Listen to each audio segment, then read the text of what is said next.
Yo, what's up guys? It's Noah here, and in today's video, going to be breaking down the NBA slate on Draftkings for Friday, May the 5th.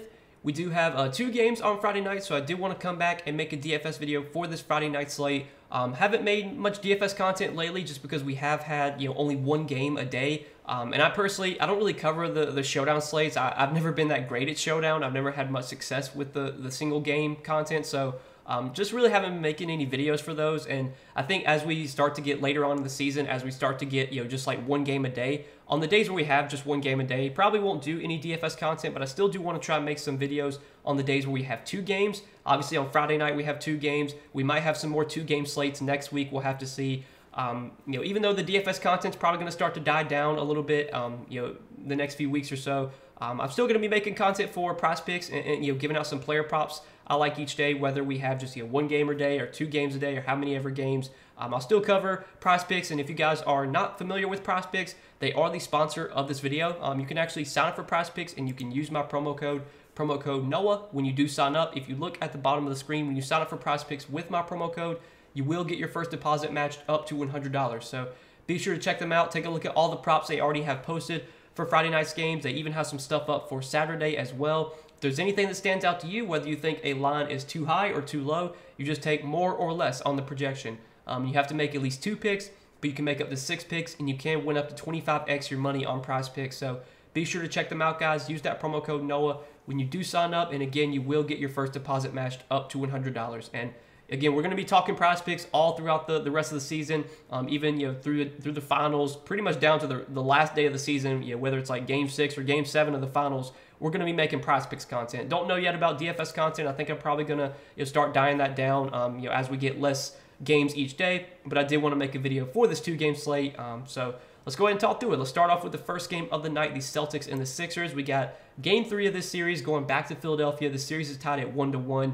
We do have some injury news to monitor on the Philadelphia side. Joel Embiid is listed as questionable for this game. Now, Joel Embiid did play last game, and he wasn't great by any means. He wasn't super productive, had just 27 DK points in 27 minutes. The Sixers in general were just horrible. They got blown out. Really, nobody on the Sixers did that well in that game. But Embiid was on pace to play pretty much his full minutes. He played 27 minutes, and that was like not halfway, but like 3 or 4 minutes left in the third quarter. That was when he finally got subbed out. So I think he was going to play like 35, 36 minutes had the game been competitive. Heading back home here, you expect Philadelphia to play well, and you expect this game to be close. So I'm assuming we're going to get full minutes from Embiid tonight. And if Embiid is playing full minutes, we know the upside that he has. This matchup against Boston is obviously not ideal, but Embiid has had some good games against Boston this season. I think he is still someone we can look to as a pay-up option on this slate. I think his ownership will probably be somewhat low compared to a lot of the other guys like Jokic and Kevin Durant and Devin Booker. I think those guys probably get more ownership. So in tournaments, I'm fine paying up for Embiid. He's probably my favorite play on the Sixers, but in general, this is not a Sixers team I have too much interest in. Harden coming in at 8,700 is a fine play, but I think with Embiid back, that definitely hurts the upside on Harden. I just don't think Harden's going to be as aggressive offensively playing with Embiid. He had a huge game in Game 1 of this series, but came back down to earth last game. Last game was really disappointing. We know Harden's a guy that can contribute in all categories, so he doesn't really have to go out there and have a huge scoring game to still have a good fantasy game, because he can get double-digit rebounds. He can get you close to double-digit assists, sometimes more than that. He's got triple-double upside, but again, playing with Embiid at 8,700, Harden does feel priced about right here. Not a priority for me on this slate. And then Maxey and Harris, both of them they're just not that appealing when they're playing with Embiid and with Harden. A lot of Maxey and Harris's best games this season have come whenever one of Embiid or both of Embiid, Harden are out. So I'm not super interested in either one of Maxey or Harris where they're priced at. They're not that appealing. The rest of the Sixers, if I was going to play anyone here for value, just kind of looking for, a low-owned cheap option, I think D'Anthony Melton would be the first guy I would look to. Melton does have a pretty secure role off the bench. He's going to play like 25, 26 minutes a night off the bench. He's a pretty decent per-minute producer. If he can knock down some threes, grab a few rebounds, maybe get some defensive stats, he has a path to putting up like 25 DraftKings points. And if he does put up 25 DK points at his price tag, he's probably going to be a pretty good play, just because a lot of the value on this slate is pretty gross. I mean, there's really not much value to be had on these 2-game playoff slates. So I'm fine going to D'Anthony Melton as a punt option. Nothing else, though, on the Sixers I'm really looking to. So let's talk about the other side of this game now with the Celtics. And for Boston here, You got Tatum coming in at 9,700. You got Jaylen Brown coming in at 8,300. We saw Tatum have a really, really bad game last game. Was just really disappointing overall. Couldn't make any shots. He got into some foul trouble. Lost a ton of minutes because of the blowout. That was after having a massive game in game 1 of the series where he put up 67 DraftKings points, played 44 minutes. Given that he played 44 minutes in game 1, which was a competitive game, there's a good chance if this game is close, which it should be, we're going to get like 42, 43, 44 minutes from Tatum here. I don't think the matchup's great. Like, Philadelphia is a good defensive team. He's going to have to deal with PJ Tucker, who's a good individual defender. But we've seen the upside on Tatum, and when he's playing 40-plus minutes, he can go out there and put up 60 DraftKings points any night. We're going to talk about some of the other studs on this slate in this later game that I think I do prefer over Tatum, but Tatum is fine to go to. Jaylen Brown, he was the guy that had the better game last game, scored 25 points, had 39 DraftKings points, played 30 minutes. We saw Brown play 42 minutes in game 1 of this series, which was a competitive game. Good chance we're going to get like 41, 42 minutes for Jaylen Brown here. Really nothing negative to say about him. Probably would not play him and Tatum together, but I think going to one of the two Celtics guys here makes plenty of sense. I mean, both obviously have plenty of upside. But talking about some of these cheaper options from the Celtics, this is where I have some interest. So Malcolm Brogdon coming off the bench has been playing really well, especially in this series. Last 2 games, 34 minutes, 28 DraftKings points, 24 minutes, 38 DraftKings points. He probably would have played more than 24 minutes last game had the game been competitive. So I think if this game's close, we're probably going to get close to 30 minutes from Malcolm Brogdon. And we know that Malcolm Brogdon is a guy that can really put, stuff the stat sheet, can really produce when he's out there. He should average around a fantasy point per minute. He's probably going to play about 30 minutes, close to that. At 5,400, I think Brogdon looks like a pretty good guard value play. And then I think Marcus Smart looks like a pretty good guard value play as well. Smart's minutes have been pretty secure in the playoffs. He's been playing about 34, 35 minutes a night.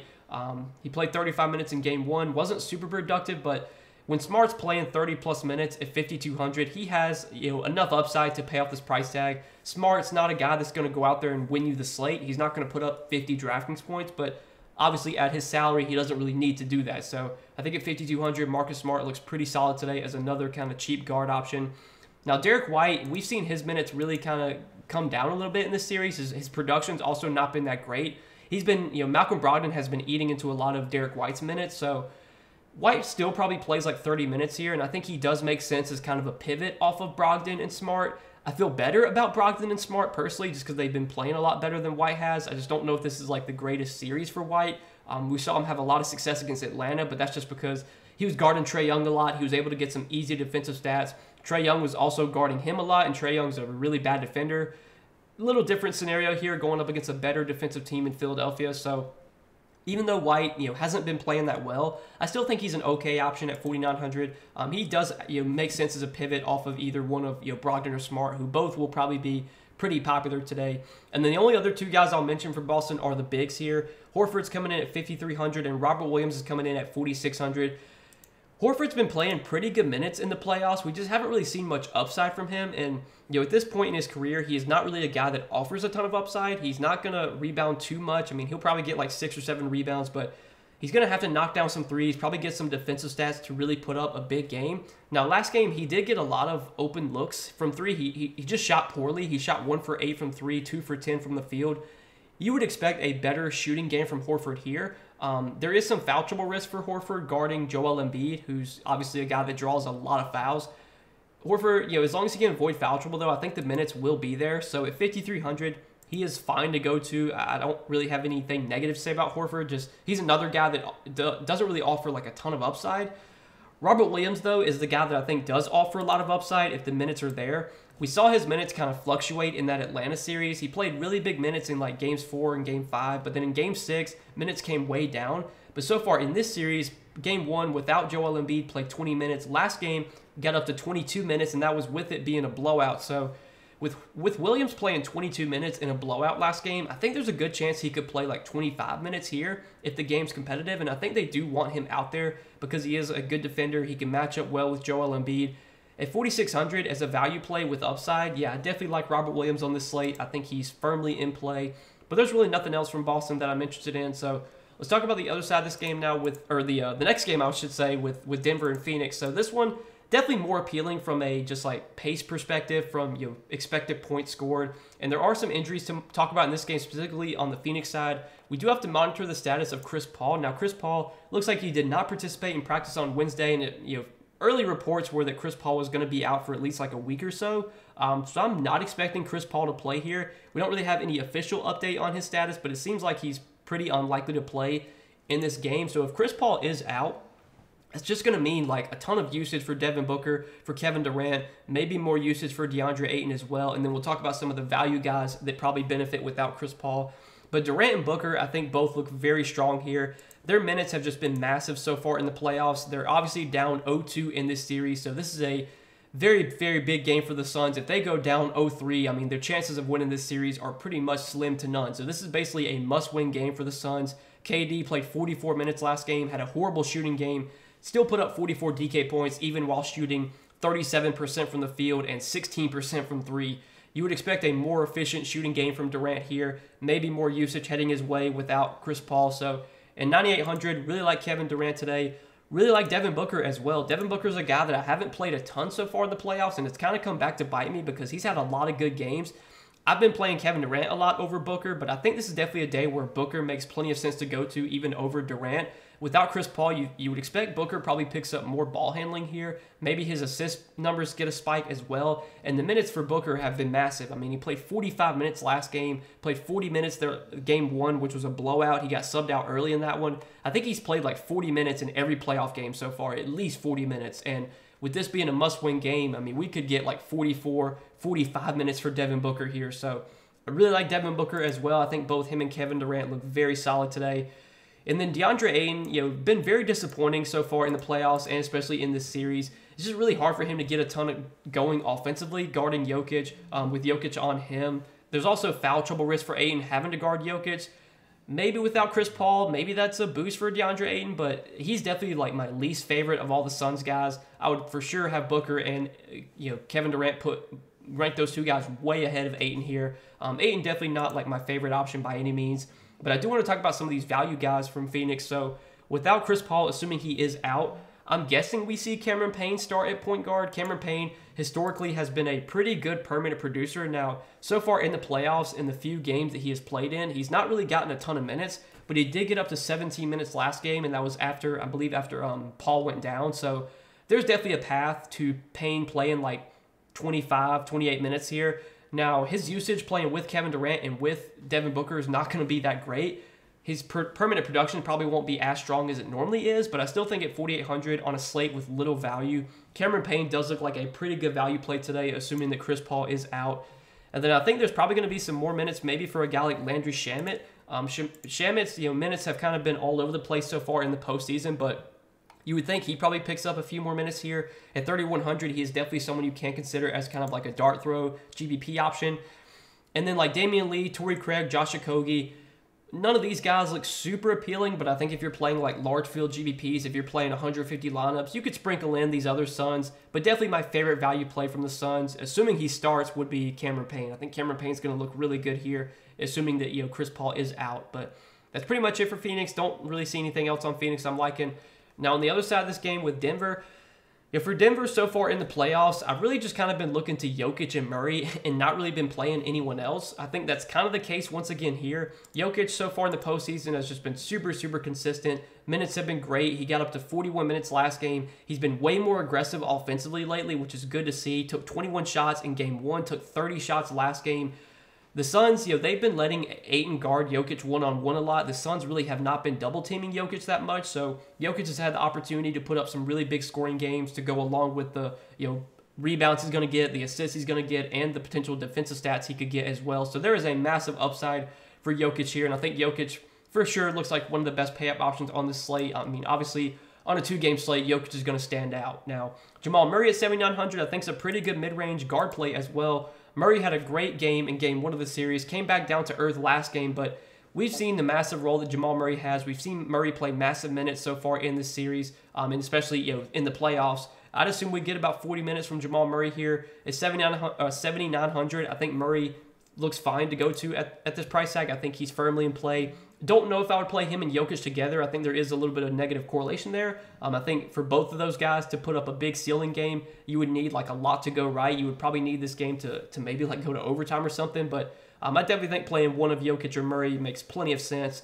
Now the rest of Denver, this is where I start to lose a little bit of interest. You know, Aaron Gordon, minutes are going to be pretty solid, and we've seen him play 39 minutes in both games in this series. He's a good defender, and they like him guarding Kevin Durant, so I do expect really big minutes for Aaron Gordon, but Aaron Gordon playing with Denver has just not really been the same productive player that he was like when he was on the Magic, and it makes sense because he's playing with Jokic and Jamal Murray, very high usage players, so it's 6K. I mean, Gordon's fine. He's going to play a lot of minutes. I just don't know if the upside is really there. And then I think the same could be said for Michael Porter Jr. Minutes have been pretty good on Michael Porter Jr. in the playoffs. Now, last game did get down to 23 minutes, but I don't think that's like something we should expect to happen every game. I think most nights Michael Porter Jr. is going to play like mid-30s minutes, and when he does get hot from the field, we can see Michael Porter Jr. have some good games here. So there's a path to upside for MPJ. I do prefer Aaron Gordon straight up over MPJ, but I think MPJ's fine.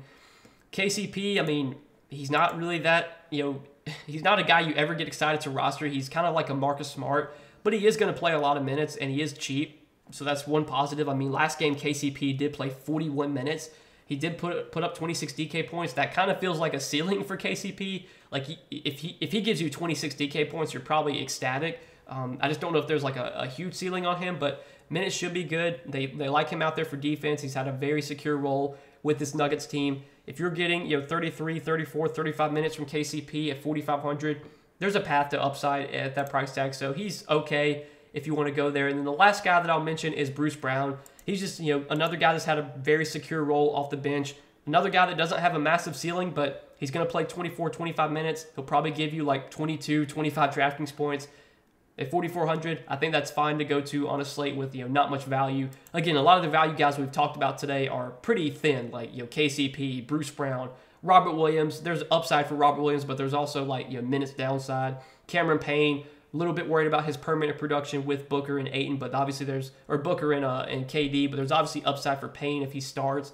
But again, like there's never slam dunk value plays on these playoff slates. I mean, you're kind of just it's slim pickings with the guys you're talking about for cheap options, D'Anthony Melton. So if you want to go to KCP or Bruce Brown for value, I think both those guys are playable.